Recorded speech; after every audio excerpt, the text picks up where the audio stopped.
Today we get the honor to be in Jerusalem, in the Jewish capital of Israel, together with Mr. Yisrael Medad. It's an honor to have you here, sir, in this beautiful city, and it's a pleasure to get some more knowledge of what the Menachem Begin Heritage Center that you represent, that you work with, what you're actually dealing with.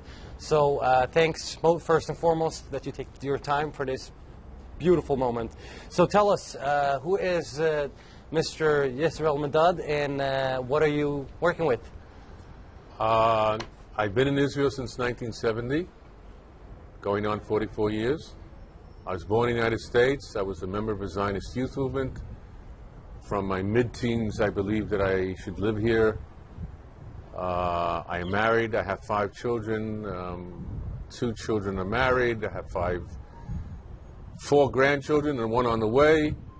I've been involved in many aspects of Israeli life. I've been very lucky to know a lot of people in politics, in art, and intellectual, academic endeavors. I try to keep myself involved always. And I moved to a place called Shiloh, which is across the Green Line, that infamous Green Line, back in 1981. I was once mayor there for a while, and today I'm employed at the Menachem Begin Heritage Center, basically involved in helping researchers from students to PhD candidates. In addition to that, occasionally I do volunteer public diplomacy on behalf of Israel, and more specifically Jewish rights to and in the areas of Judea and Samaria. So you are, at the same time as you are promoting Menachem Begin Heritage Center, you're as well promoting the state of Israel's interest globally in different matters, I guess. Well, most of my thinking and conceptualizations, of course, parallel and are drawn from Menachem Begin himself. There's a difference between being employed here and speaking in its name. I don't speak in its name, but most of his policies are very much in line with what I express today. There are some political differences, but we're in Israel and everybody disagrees politically, so that's no news. But the heritage that I see in Menachem Begin is to be proud to be Jewish, to be unquestionably supportive of the land of Israel. Do not be afraid of criticism. If you are convinced you are right, go ahead, fulfill your policies, and pay as little attention as possible to the criticism. Wow, that's actually it would be my next question. How would you actually wrap it up and summarize Mr. Begin's wonderful policy making, because we actually consider Menachem Begin as one of our greatest role models in modern Zionism, but unfortunately a lot of people within the Jewish camp, even in the Zionist camp, tends to forget about one of our most prominent leaders. What should we do to actually put Menachem Begin on our daily memory when it comes to defending Israel, protecting our core values, when it comes to Israel as the Jewish state? What is your takes on that? Well, the center, in fact, where we are right now, is a state-sponsored center. So it's not a part of the Likud party or the revision Zionism. But we simply are going back into all his speeches and all his articles and his books. And we have found, because some people say, oh, Menachem Begin, he was the head of the Irgun, that organization that fought the British, fairly or unfairly, depending on your political aspect. Or Menachem Begin was the right-wing nationalist. He was that, and he was more. And he dealt with social justice issues, and he dealt with religious issues, and he dealt with cultural issues, and he dealt with for economic and all sorts of other issues. We have thousands of his articles, and we're cataloging them, and we're trying to put them out on the table in little booklets or evenings or programs. And let me say it this way. Israel is a very polarized society. But in the United States, once a president leaves office, he gets a library. The Truman Library, the Roosevelt Library, the Carter Library, the Clinton Library. And we said this should be the custom in Israel. You could fight about it before him and against him, but after he's finished as prime minister, you should have a place where then you could sit down quietly and review everything and see exactly what is good for the future. And that's what we're doing. We have programs for the youth, programs for the army, programs for the general public of all sorts of types. And we have 100,000 visitors a year for Israel. That's a large number. I think we're doing something very good. And if I would like to ask, what is your take on what we should bring back to European leaders and decision makers, legislators, when it comes to the misconception of Israel? Because in Europe, where we are based, the most common perception about Israel is unfortunately extremely negative, and this is why Swedish Jewish Dialog is serving as the only independent public diplomacy organization in Scandinavia. And if we're going to take a look at Mr. Begin's aspirations that he inserted to this beautiful Jewish homeland, what should we bring back? And if we're going to take just spend 1 minute to listen to his beautiful words back in the days, what could we bring to European leaders to actually give them the chance to correct their view about Israel? Well, at the entrance to this building, if you hadn't paid attention, he has a saying that right is might, not might is right. Mr. Begin never said that we are conquerors simply because we are imperialists or colonialists, which is part of the narrative, if I'm not mistaken, in Europe. We are here because we have a 3,000-year history with this land. We are here because our religion is based on this land. We are here because when you get married, you mention Jerusalem. And when you die, there are certain prayers we said that mention Jerusalem. And the Passover festive meal mentions Jerusalem. All our holidays are based on agricultural festivals. You cannot take the land of Israel out of Jewish religion. We're a national ethos. We might be unique, but we're not afraid to be unique and special. If you say we're different, we are different. Not everybody is the same. Our nationalism is based on religion, on custom, on culture, on legal realities. I can give you one example. Mr. Begin gave up the Sinai Peninsula to Egypt. One of his main reasons was when the League of Nations awarded Great Britain a mandate, Sinai was not part. But Judea, Samaria, and Gaza was. And he fought against any sort of foreign sovereignty or a state inside those areas. He promised autonomy. He said you can have almost everything except a gun and a passport. That's all. And so some of those ideas, whether or not you're political or not, can guide you in your approach to saying, yes, the Jews do have rights. And the second thing I want to say is that sometimes the narrative could be completely different. It could be that the Arabs are occupying Jewish land. It could be that the Arabs conquered this area from far away in 638 when they came out of the peninsula, the Arabian Peninsula. Who says that their narrative is 100%? Don't accept it. Deal with it. Research it. Read the books. Don't be convinced by shouting in universities or boycott demands that have nothing to do with the reality. Well said, Mr. Medad. I'm very happy to get the proper and correct answer.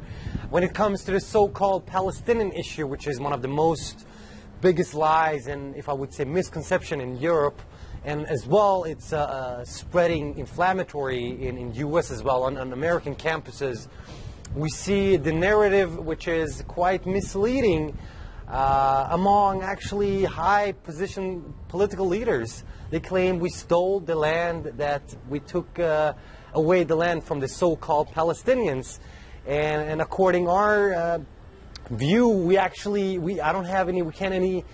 see any Palestinians because we were a part of the Palestinians, even though that's even a wrong definition.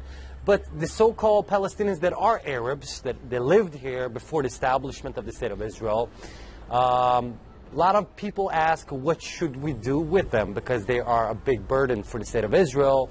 Shall we annex Judea and Samaria, what the people in the West call the West Bank, which is not accurate? What should we do with these people, with these Arabs that doesn't want to be a part of the Jewish homeland, the Jewish land? Well, there are several issues. Let me try to be short, but break it down into 3 points. Yeah. The first point is that the Arabs who lived here until the early 1920s never referred to themselves as Palestinians. And even until the 1930s and 40s, if you open up the history books, you say, what organizations was the Mufti the head of? It was always the Arab Higher Committee or the Arab Executive. It was never the Palestinian Executive. Why? Because they viewed themselves as Southern Syrians.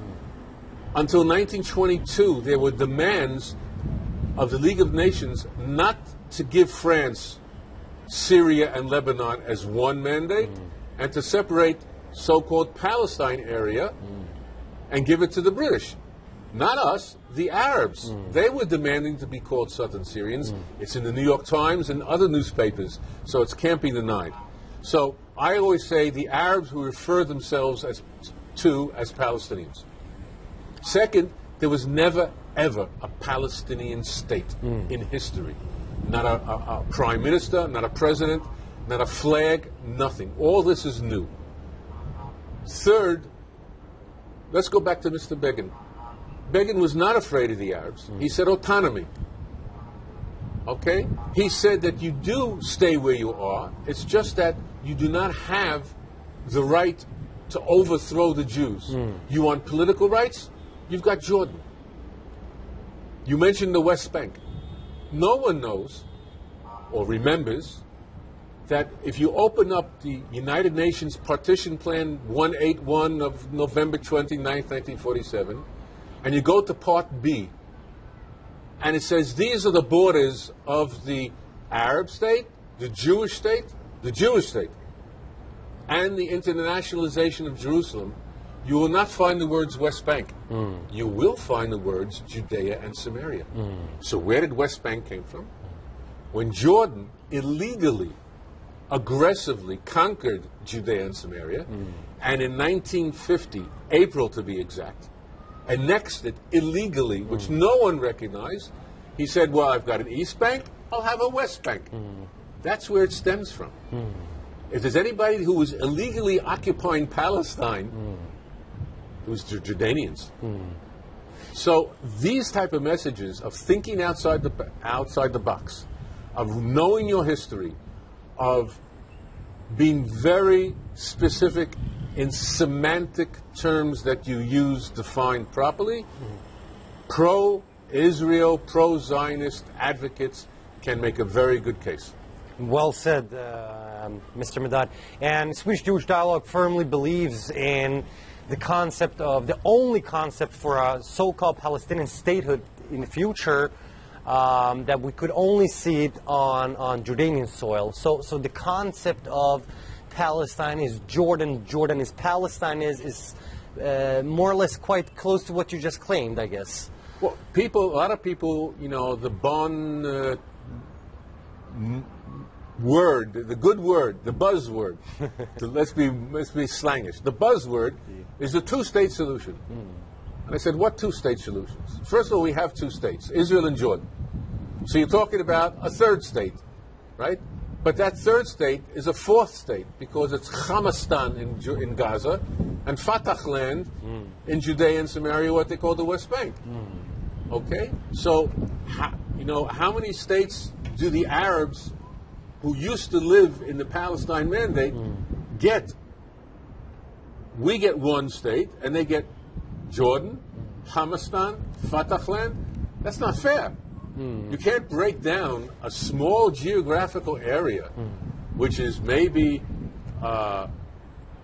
from the Jordan River to the sea is less than 50 miles, right? And call that two different or three different states.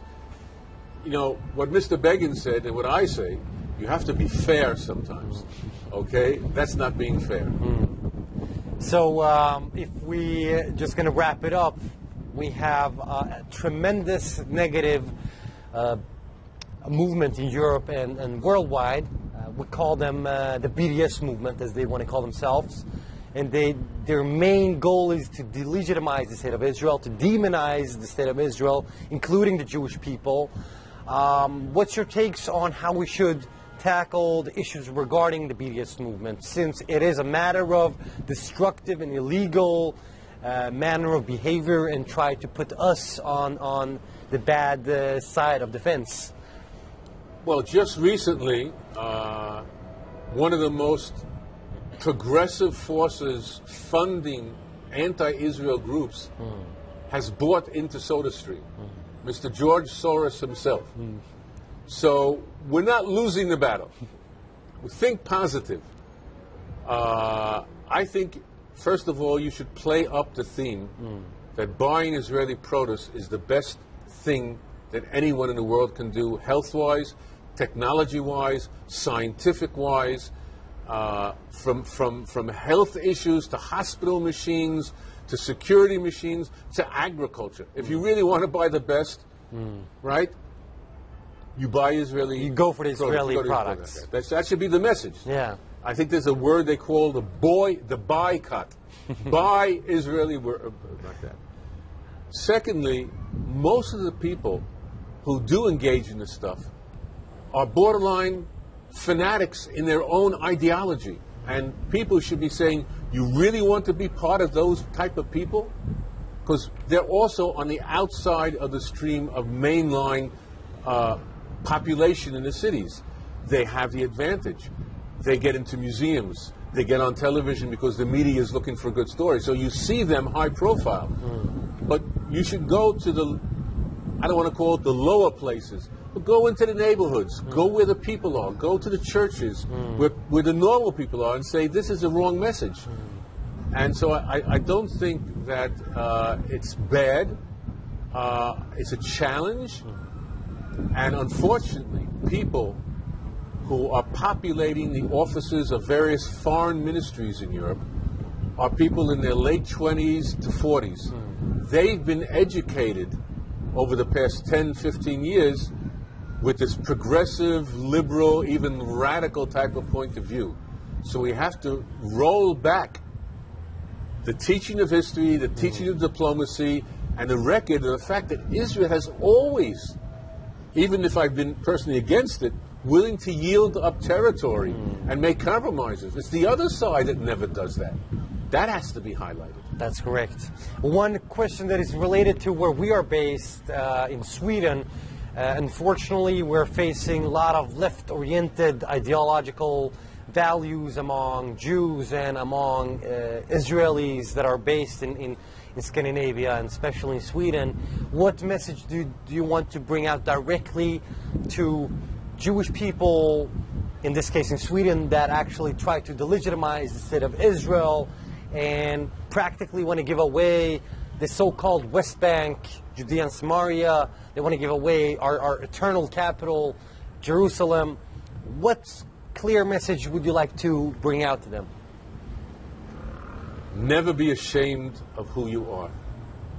You are holding on to a tradition of over 3,000 years that has survived empires, conquerors, oppressors, people who have burnt us at the stake and gassed us. We have survived, and it's not because of us, it's because of the values that we have, that we believe in. Secondly, we are right. Not to believe for a second that we're wrong. We can make mistakes. We can make minor errors on the way. We're human. But our vision and the reality of our vision is that we are right. Every other challenge to the Jewish people or what Israel's policies are have broken down because the other side is wrong. The other side is non-compromising. The other side is the violent. People would not get shot at demonstrations if they didn't throw stones. There would be no Nakba, the so-called catastrophe, if the Arabs had not gone to war against the United Nations and tried to extinguish and kill the Jews of Palestine of the Mandate period. So That's the second. The third point is that you have to be alert. You cannot be ignorant. You should pay attention to the news.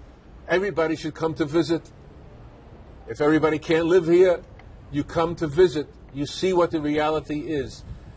And engage yourself, final point, in volunteer activity. Today, with social media technology, with the internet, it's so easy to spend 10 minutes online to make a comment, to vote, to put up a poster, to get into other groups, and to do much more than we could do when I first started, and I didn't have white hair when I was involved, to fight for the cause of Israel. It's a just, genuine, true cause to believe and to be involved in. Extremely comprehensive and very correct answer, Mr. Medad.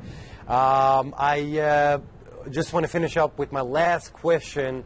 When we're sitting here in our capital, people claiming that this could turn out to be the capital of the so-called Palestinians, and it terrifies people like us, the Zionists that consider this as our eternal capital, undivided, undisputed.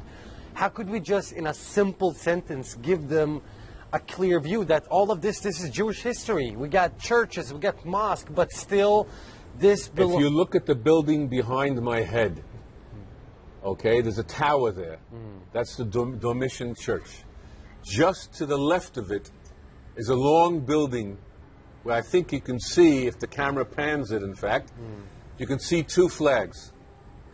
On the left flag, you go another 2 fingers, you can see the walls of the old city of Jerusalem. I first came here in '66. I was on the roof of that building. There were Jordanian soldiers with a machine gun on that corner.